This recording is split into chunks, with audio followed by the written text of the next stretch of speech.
महाराष्ट्रात सध्या विनाकारण बाष्पळ टाइमपास महाराष्ट्रासाठी एक लाभलाय, तो म्हणजे सुषमा अंधारे। त्यांची रोज फडफड मालकानं घातलेल्या तुकड्यासाठी चाललेली असते।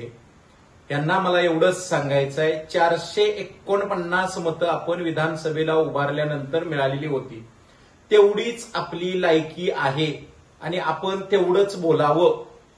देवेंद्रजींच्यावर बोलणे इतकी तुमची लायकी नाही।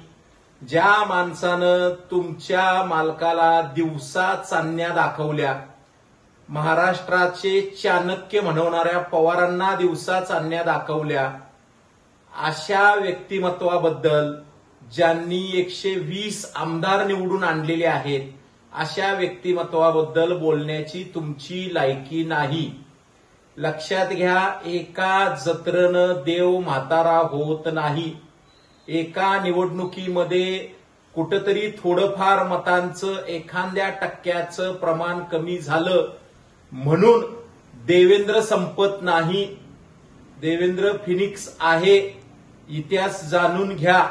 आणि परत सांगतो, देवेंद्र फडणवीस या व्यक्तिमत्वाच्या नादाला लागू नका। आणि दुसरं महत्वाचं, तुमची तेवढी पात्रता नाही।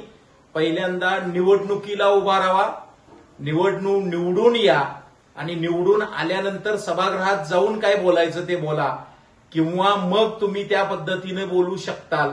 449 मतं घेऊन जणू काय संपूर्ण राज्याच्या नेत्या तुम्हीच आहात, असा आविर्भाव तुम्ही करू नका। तेवढी तुमची पात्रता नाही।